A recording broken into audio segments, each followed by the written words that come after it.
Welcome sa isa na namang episode ng Panlasang Pinoy. This time, magluluto naman tayo ng pininyahang manok. At ito yung mga ingredients na kakailanganin natin. Chicken, tomatoes,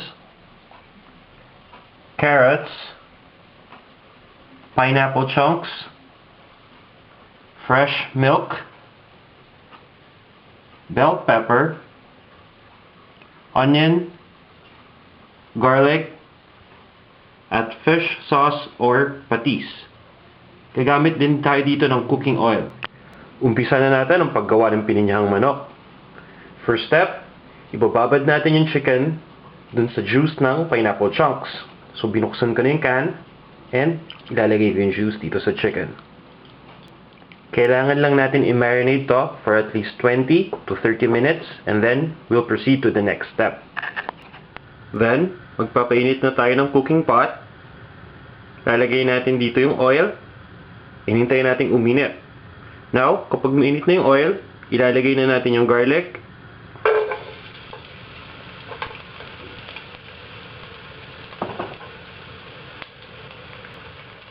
Then, yung onions.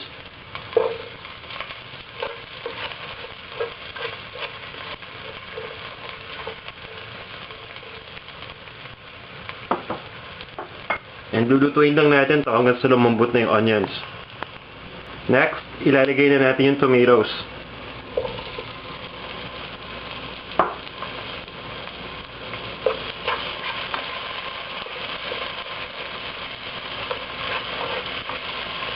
Papabayaan lang natin itong maluto hanggang sa inilagay nating tomato medyo lumambot na rin.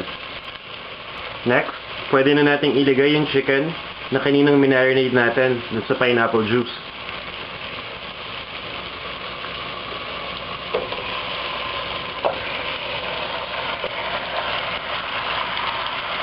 As usual, lulutuin lang natin to hanggang sa mag-light brown na yung outer part ng chicken.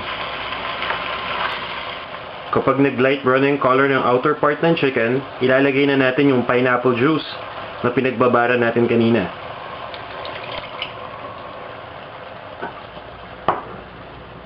And yung fresh milk.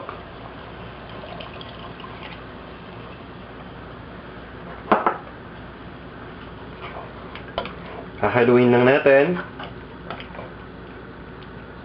And we'll just bring this to a boil. Once na kumulo na, pwede na nating ilagay yung pineapple chunks.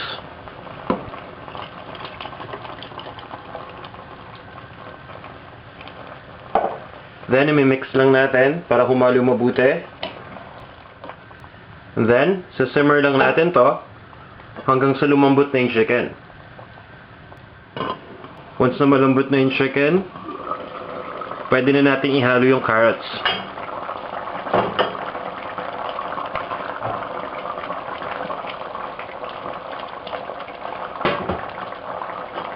Simmer lang natin ulit hanggang sa lumambot yung carrots. Next, ihalo na natin yung bell pepper. Then, mix lang natin ulit.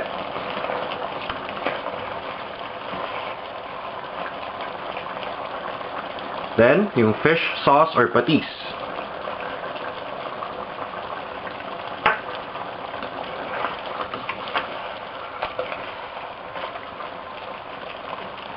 Sisimmer lang natin to for a few minutes and then ready na to para i-serve. Para sa exact measurements ng mga ingredients, bumisita lang kayo sa panlasangpinoy.com. Ito na ang ating pininyahang manok.